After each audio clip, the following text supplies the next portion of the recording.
Morning, Raptor Freak Alexiats here. It's Friday, so that means I do a Friday Freakout.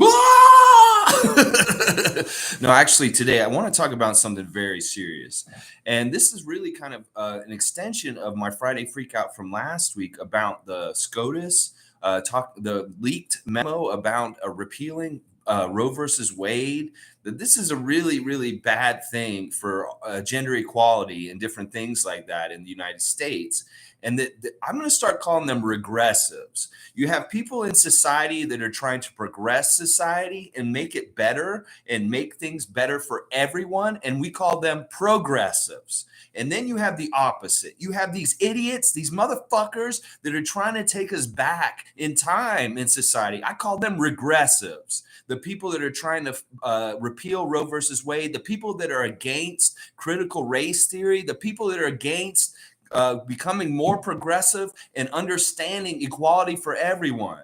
And most important today, what I want to talk about is gender equality. That Roe versus Wade is important to help women have the opportunities to go out and be more equal with men. And that part of the reason why the attack on Roe versus Wade is happening is to hurt women, to make them less equal in different ways. And we need to call them out on this shit. And what I want to talk about right now is the regressives are on the attack.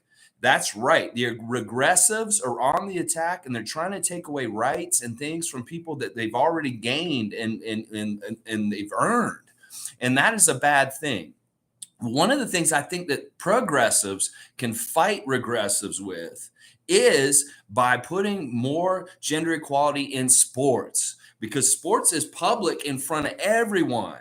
And it changes the world. I'm going to tell you that right now, that, the U.S. women's soccer team getting paid the same as the U.S. men's soccer team is a huge, big deal. And it is part of progress, of things becoming more equal. Now, I have Brittney Griner on the picture for today's stream, and that is because I want to point out where the difference lies. That if this had been a male basketball player, let's say if it was a white basketball player, they would have gone and done a lot of things for that person in Russia real fast. And that partly because she's a woman and partly also because she's a woman of color, that they're kind of dragging their asses a little bit on this with Brittney Griner.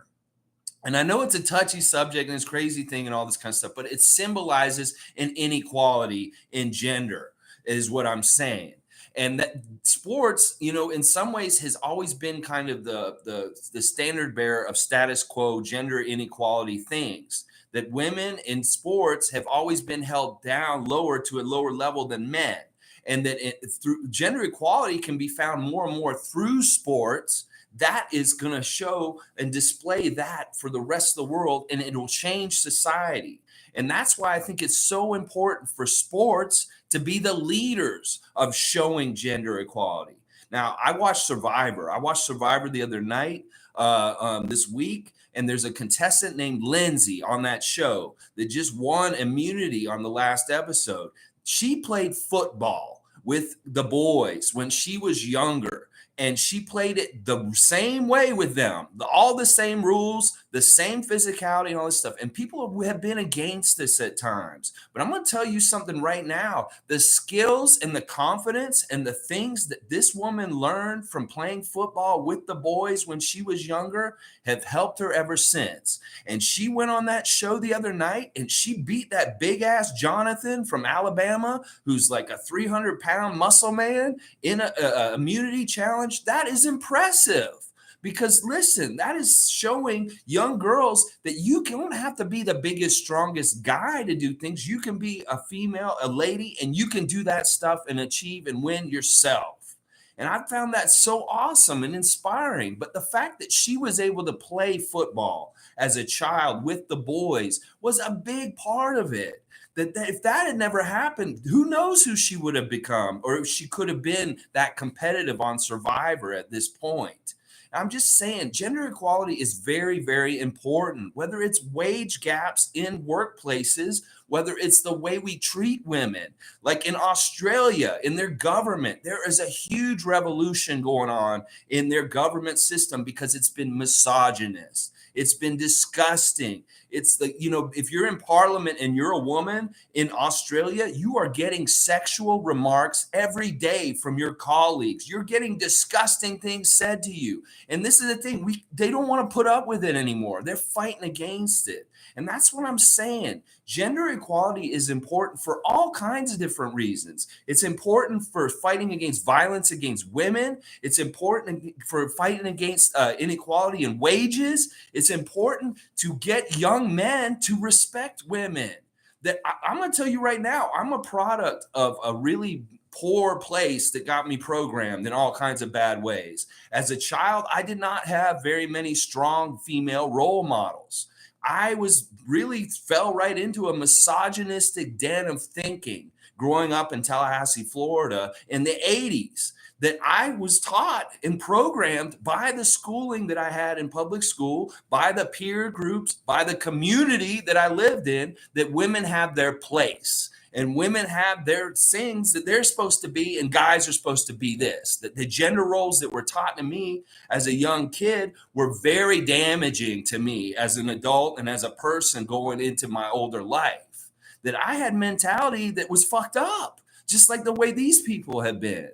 And that's what I'm saying. It's really, really important. That's why I've said in the past, it's really important for a young male to see a female referee in charge of male players. It's really important for a young male to see a female coach coaching male players. It's more and more important because then we respect females more when we're younger. We respect and we see that they can be authority figures just like men. This is all so important, especially when the regressives are on the war path and they're trying to take the women back to the kitchen barefoot and pregnant. Because don't get me twisted, that is what repealing Roe versus Wade is all about. And that when regressives go on the war path, progressives need to go on the other direction and fight against it in the ways that they can. And this is what I'm saying. Sports can be the leader of this. They can be the leader of this to show gender equality in sports more and more. That will help society show gender equality more and more because it symbolizes it, it teaches it, it normalizes it, and it shows young men and women that there should be gender equality, and that's how it should be. Because I've spent a good chunk of my adult life deprogramming bullshit that was taught to me as a young child by growing up in the South. And you know what? It's really been something that I've had to overcome, an obstacle, a blind spot, where I have been misogynist as a young male in my 20s and did not understand why and how in this way is because it was kind of handed down to me and taught to me. It's just like racism. It gets handed down and taught to young males and young people, sexism and that kind of stuff. And that's what I'm saying. If the regressives are scared because progress is happening and they feel like they're losing, that's why a racist motherfucker goes into a supermarket and shoots up a supermarket in Buffalo, because they're scared that they are losing. This is the same thing in gender equality things too, that there's people that are scared that they feel like, oh, it's replacement theory is going on right now, where they're talking about, well, you should be worried because they're going to come and take your job, or you should be worried because she's going to come and take your job, is what upholds this inequality between, the sexes, between people of color and everything like that, is that people are afraid of losing their jobs when they may not be very good at their jobs because they look like me, they're white male, and they can be mediocre and be shitty at their jobs, but at least they have power by being the white male and not a female and not a person of color. And that's the shit that's fucked up about it. That status quo, trying to hold that up. We need the best people in the best positions, the people that are best for the jobs and stuff. And there's not enough happening with that. And that's why those people are scared, because they want the easy ride. People that look like me want it easy and they don't want the competition. So they hold people down, whether they're somebody who's black, somebody who's a woman. They hold them down because they don't want them coming and taking their jobs in their mind. But in a way, you know what? If you were good enough and you could have that job, you will have that job, white man. So stop holding everybody down and give everybody an equal chance. Because I'm telling you right now, the world is going to change whether you like it or not. because the young people, they understand way better than any of us. And we are going to be having to go along with the ride. So all these regressives, these old regressives who want to regress society back a couple of steps back from where it was like 2 steps forward, 1 step back. These are these motherfuckers trying to put us a step back from where we progressed to. You guys are going to be more and more miserable and upset because it's going to change no matter what. And we might as well just get with the program and start doing this right, because gender equality is important. Equality for all is important. In America, for a long time, you've just been saying gender is saying justice for all, equality for all. You're full of shit, because it hasn't been justice for all or equality for all in the United States. And you know that. And now when you get to walk the walk, because you really got to do it now, it's like you say it, you got to do it now. Do the equality for everyone. You don't want to do it because it messes up your status quo, your rackets, your way of exploiting people and keeping people down so that you can stay up. Well, fuck all that shit. Progressives and things are coming to change all this. And I am saying today that sports can be one of the leaders for showing gender equality for all and showing that women can do these jobs. Women can compete with men and do all that kind of stuff. And that is important. So that's basically my freak out today. I wanted to freak out a little bit about gender inequality and how some people in like the Supreme Court and other places are trying to regress society away from that equality and stuff like that. And part of it is telling us that they're scared because they know things are changing and they can't do a whole lot about it in some ways. All right, let me see what Tom Duke's saying. Good morning. Standing strong again. Go, buddy, go. Yes, Tom Duke. Yes, man. Good to see you. Tom Duke's saying, you may not control all the events that happen to you, but you can decide not to be reduced by them. Wow, Tom, such wise words, such great words. It's true. It's like you cannot always control what happens to you, but you can control how you react to it. You can control how you do what you do in response to it.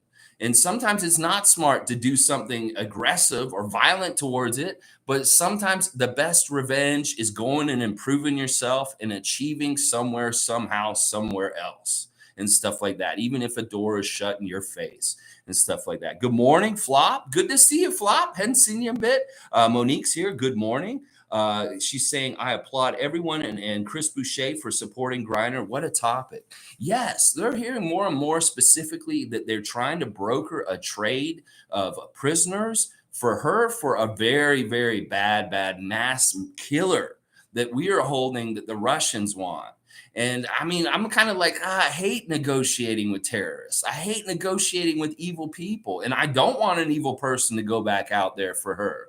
It sucks. But if this is what it takes to get this woman back to us safely, then, you know, I don't know. I don't know what's the right move with this. I'm not smart enough to understand all of the diplomatic ins and outs of Brittney Griner and her imprisonment in Russia. But I'll tell you what, once again, and this is part of the reason why I used her picture. If she had been a male basketball player, like somebody has said, if that was Kevin Love, they would have got him the hell out of there already by now. So it's a very interesting situation. And, you know, she is going to be an interesting story for the rest of her life. She's going to be somebody that we talk about for different things, because when she comes back, she's going to tell us all about what happened.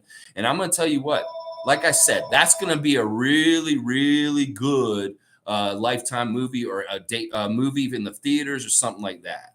Because like the situation with Brittney is awful. But this is also indicative of the inequality in sports for women, is that she can't make enough money playing for the WNBA in the regular season, that she has to supplement her income on the offseason by playing in a foreign league in Russia. That NBA players would not have this issue. Do you know many NBA players that play the full NBA season and then go play overseas in the offseason just to make a little bit more money? There are some, but there are not very many at all. And that's what I'm saying. The WNBA players should be making enough money so that they do not have to work in the off season and play in Russia and other places like this. Because Brittney Griner is not a scrub. She's not somebody who's barely in the WNBA. She's in the WNBA. So it's like, and she's a top star. So this is indicative of all levels of WNBA players. It's the wages and the money that is made in the WNBA is no comparison to what the NBA players are making. And I understand it's partly the revenue that's generated and stuff like that. But the closer we can get to more equality with payment between WNBA and NBA players, that would be better and good in some ways. It would be symbolizing stuff. Let's see, Raymond Jacobs here. Hey, Lex, do you have any opinions on trans women competing in women's sports and winning first place? This is a really touchy subject, Raymond Jacob. And for me, like, I don't specifically have any like real opinion on this. I think that in some cases it may be a case by case basis. Like, it's so touchy and so new in some ways. For me personally, I don't know. I don't want to say something that will piss people off either way because I do want things to be fair. And I do think it's kind of weird if somebody who's born a man is becoming a woman and then she's competing with women's sports, that's a little bit, I want to say unfair in some ways, but maybe not. I don't know. It really is a case by case basis in some ways. I know that part of the way they figure this out is by measuring testosterone in people and understanding that kind of stuff. So as far as I don't have a real strong opinion about this. And I'm more of a person that in general says let them do what they want. I'm a freedom person. If somebody wants to do this, but I can understand where if you're a female, born female, and you have to compete against someone who was born male and has become female, that you may be a little like, is this really fair in some ways? So I can see where both sides are kind of like, but I'm always for freedom and liberty. Like, I'm not a libertarian, but I do have libertarian values as far as like people being free to make their own choices and do the things they want to do. And people should be able to be who they want to be. So I'm definitely in support of people being trans and wanting to be trans and stuff like that. But I don't know about how that intersects with sports and making it fair and still being competitive or fair to everyone who's competing, stuff like that. Tom Dukas wanted to hear that, and there you go. 3 leagues? I don't know if 3 leagues is a good idea, Tom Duke, but 4 leagues. Oh my gosh. Yeah, you guys are getting way too much. That's too much. Now, one of the things I want to talk about also in the subject today is the WNBA in Toronto. We've been talking about this a lot lately, and I think that this is a really smart thing. And some reasons I'm wondering, why do we not have a WNBA team in Toronto already? And I'm wondering if it's because regressives are trying to hold it back here in this country, in Canada. That in some ways, one of the footholds that hockey has in Canada is women's hockey. That women's hockey is a very popular sport for women, and that maybe they're worried about pushing women's basketball in Canada and getting more women involved in basketball in Canada. And that's something that would really happen here. Like, we've seen the explosion of basketball here since the Raptors have become into existence. So if there's a WNBA team in Toronto, it would be the same kind of thing. Another thing I wonder about is, Toronto would really support a WNBA team well. And in fact, I think that it could be one of the best economic drivers of a WNBA team in the whole league. And that could be a real boon and a really good thing for the WNBA financially, that if they're in Toronto. Because I'm going to tell you right now, I feel like Toronto would support this team like they support the Raptors.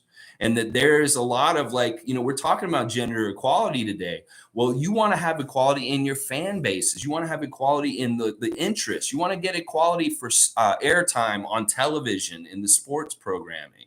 You want to get all of that kind of equality. Like, I'm crying out to ESPN and Yahoo Sports. Y'all need to make fantasy NBA. You need to make it on your thing, because that is one of the best ways that you can get more interest into the WNBA. Like, I would love to play fantasy WNBA, but there's no mainstream website supporting it or giving it to us. We want it. Bring it to us. People love playing fantasy sports. They don't want to just play fantasy baseball all summer. Give them fantasy WNBA and watch the growth of the WNBA go skyrocket, because you'll have a bunch of stat heads like me getting all into it and really getting into the nuts and bolts of the numbers and watching and going to games and being more interested in it.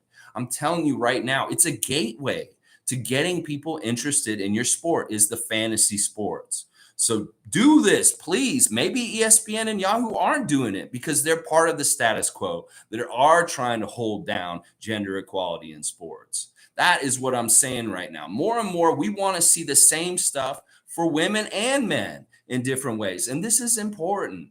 And I really can't wait until we get a WNBA team in Toronto. I know it's going to happen. And I already can predict what's going to happen. The WNBA is going to blow up, partly just because they're in Toronto. I know they've been around for so long. There's like 20, 30 years of WNBA.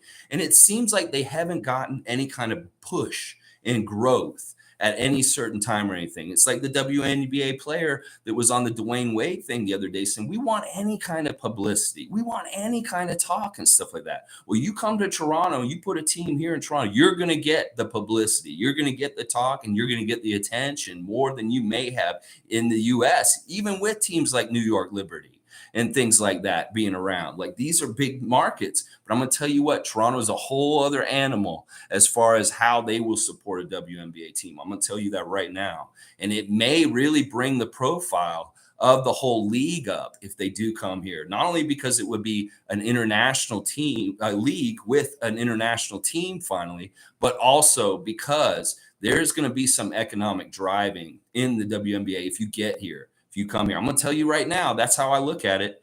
All right. I don't want to go too long today. I just wanted to touch on these subjects. I know this is really not totally connected to the Raptors, but, you know, we talk basketball, we talk sports, we talk sociology and society and world events and things like that. And I just wanted to say, to fight the regressives, the progressives need to be more in force of what we are progressively trying to advance. And I know it drives these people crazy, but that's because they're stuck in the dark ages. They want this leave it to beaver life with the nuclear family and like God and all this other stuff in their lives and stuff like that. They feel like we've gone so far away from that we're all heathens. Well, you know what? No, we've only lived the ideals of what America is. And that's freedom to be who you are.